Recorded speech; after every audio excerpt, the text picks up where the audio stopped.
Louvado seja nosso Senhor Jesus Cristo, para sempre seja louvado. Meus queridos e amados irmãos, algumas pessoas me pediram para fazer um vídeo refutando os vídeos do Iago Martins e também do Luca Banzoli e do Juan, alguma coisa lá, né? Sobre a patrística, né? As adulterações que aparentemente são feitas adulterações. Quando eu digo aparentemente, é porque eu não posso acusar ninguém de adulterar nada se eu não tiver como provar essas adulterações. Mas que aparentemente fica supondo ali, né, dá-se a entender que é feito uma deturpação do que está escrito, uma interpretação tendenciosa para aquilo que a pessoa acredita.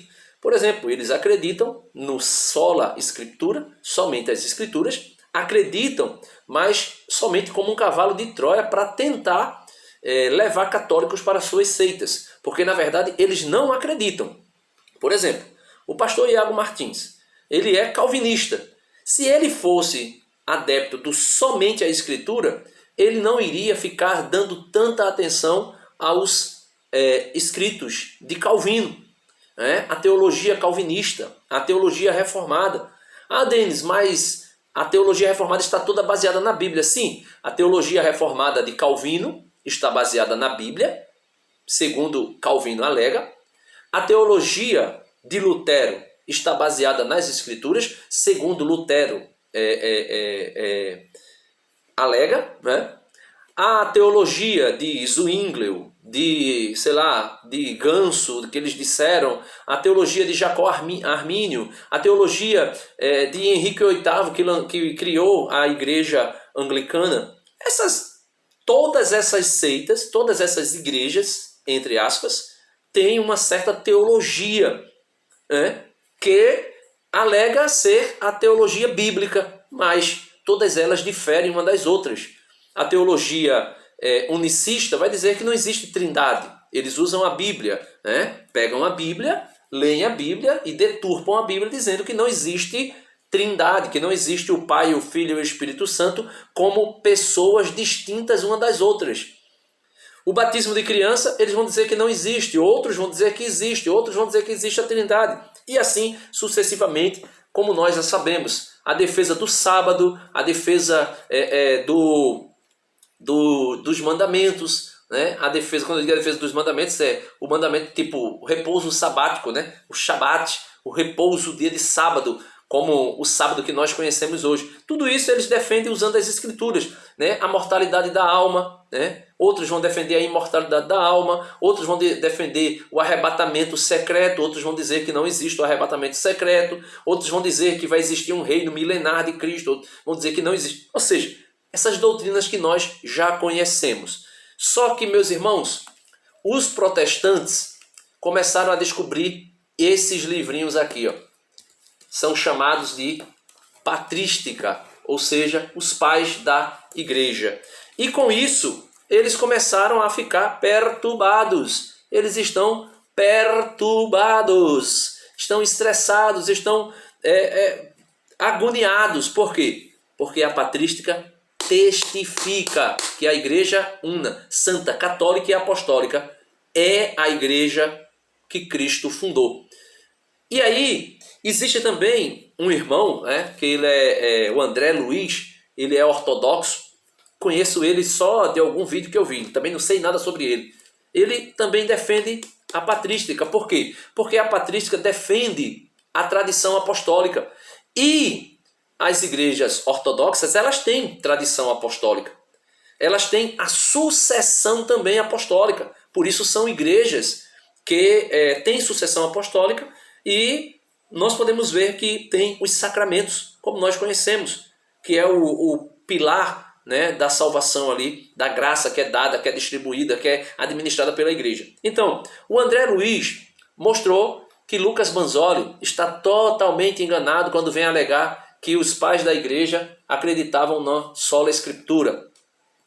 Tem também o irmão, eu não lembro o nome dele, mas que ele fez uns vídeos bem legais a respeito do Lucas Banzoli e das possíveis, né, ou tendenciosas interpretações dos pais da igreja, mostrando que Lucas Manzoles estava, se não adulterando, mas interpretando tendenciosamente os pais da igreja segundo as suas conveniências, e que na verdade os pais da igreja não defendem o sola escritura. Também tem vídeos dele falando sobre o Juan, né, que também escreveu um livro, Nem Todos os Caminhos Levam a Roma, falando aí, usando textos também, tirando textos, segundo eles alegam, não sei, não li o livro dele, mas foi alegado plágio, né, que ele copiou e colou de sites e jogou dentro do livro dele. Era tipo assim, um livro que não era para ser um livro, era para dizer uma grande tese, né? Grande entre aspas, né?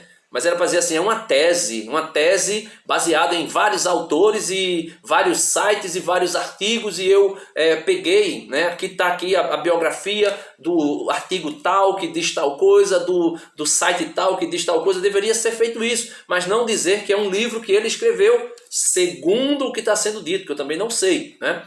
E também tem o Conde, né? Aí do canal Castelo do Conde, que algumas pessoas, a maioria das pessoas vão dizer que o Conde é boca suja, fala palavrões. Realmente eu não concordo. Desde muitos anos atrás, né, que eu comecei a ver alguns vídeos do Lucas, como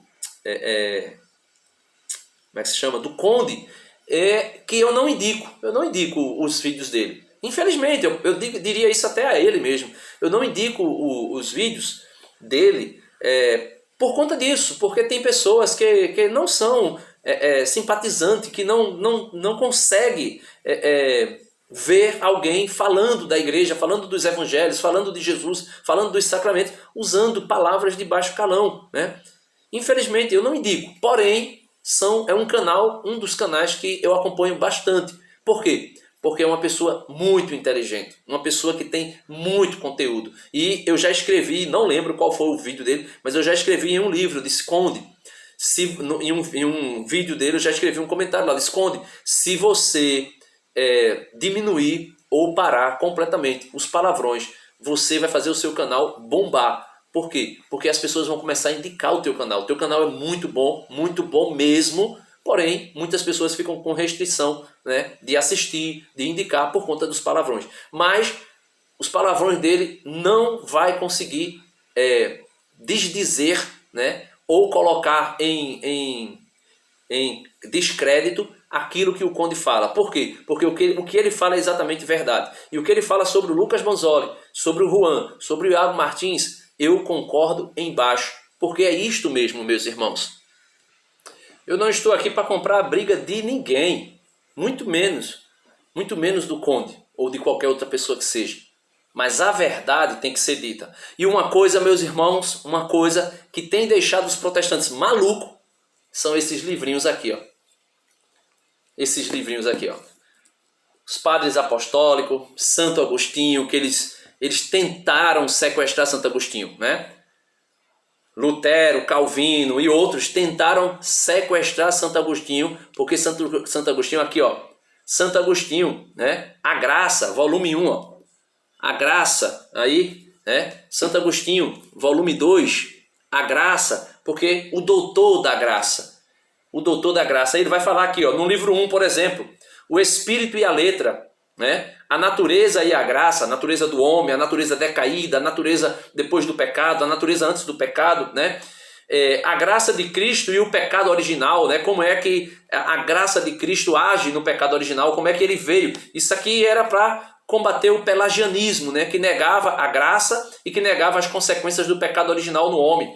O volume 2, a graça e a liberdade, né? Que eles vão dizer que não existe mais liberdade para o homem. O homem foi completamente depravado e perdeu o livre-arbítrio. Não tem livre-arbítrio. Inclusive, os calvinistas vão dizer que existe a predestinação, né, legalista. A predestinação soberana de Deus, que Deus escolhe para o céu e outros, consequentemente, depois da eleição de Deus, o resto vai para o inferno.